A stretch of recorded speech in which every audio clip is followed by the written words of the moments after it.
Now, Mr. Spoke, I left the last segment asking you what role foreign capital is playing in driving up prices and what you think of policies that discourage overseas investment that drives up prices. For example, one of the policies that's been implemented is taxes on foreign buyers. Do you think this will help solve the problem? I don't think so. I think this is a bit of a scapegoat solution. So we have a lot of foreign buyers in Toronto, for example, that buy condos pre-construction, and then once these units are built, they then rent them out to locals, right? So what you need to think about is not who owns it or who's financing the unit, but who's actually living in it. And these are like local Canadian residents are renting these units. So if you swapped out foreign investment for like private equity, you still end up with the same number of units built because it's the land use rules that really constrain supply. So I think that is a bit of a scapegoat type solution, and that we're not addressing the real problem, which are these land use rules that Tristan mentioned.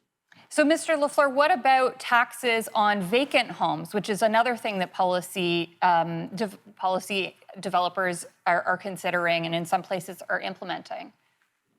So here's the thing. These things have already been done. You can move the dial a little bit more, but it's not like we're not doing anything on it. So even if you assume that's a problem, which, by the way, I don't really think it is a huge problem, they've already done it.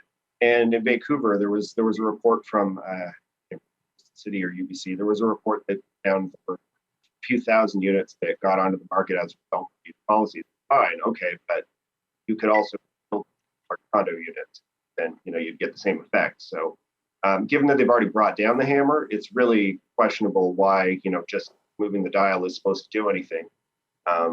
I can't imagine what they would have to do in terms of the tax rate to really, really move it further than it's already been moved.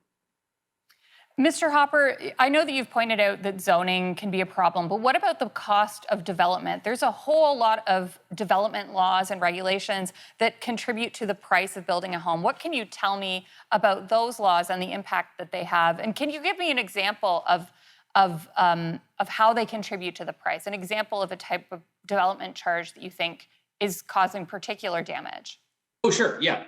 First, I think I'm more sympathetic than the other two guests to the idea that foreign capital is having some effect on the market. Like, obviously, if you have foreign capital coming in and buying huge swaths of housing, like I knew people who lived in condos in downtown Vancouver where like their entire floor was empty, and these were all investment properties. So if you have parts of the real estate market turned into a financial product, that's going to have an effect.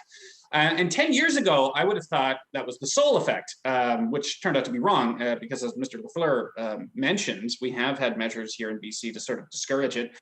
It's had some effect on driving down prices, but it's certainly not nearly what we thought. It hasn't, suddenly made Vancouver affordable. And actually, a good example of, how little it can do in the big scheme of things is New Zealand actually has really tight regulations about foreign ownership. Their rule is if you're a foreigner who wants to buy property, and most famously, Canadian director James Cameron lives in New Zealand and buys property there. If you want to move there, you have to purchase a new build. So you can't have foreigners buying up the existing housing stock and pricing everyone out.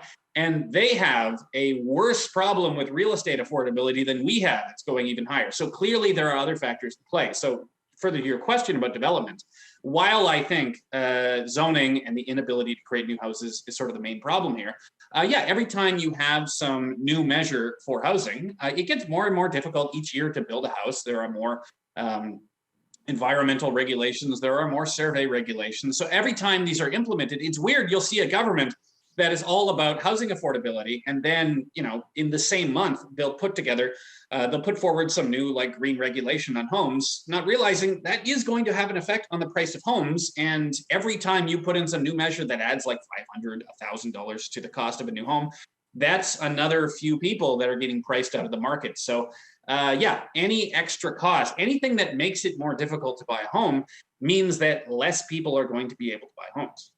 So, Mr. Lafleur, can you give me an example of one of these development charges that you think could easily be eliminated to help improve housing affordability? Well, so first I'll say the impact of charges is somewhat ambiguous in the sense that in some communities, charges are just really high because people demand high amenities and it becomes the cost of doing business. Like when the supply is as constrained as it is and there are bidding wars, that people spending 10, 20,000 more, over asking, it's not clear that that's as big of an issue of just the overall lack of supply.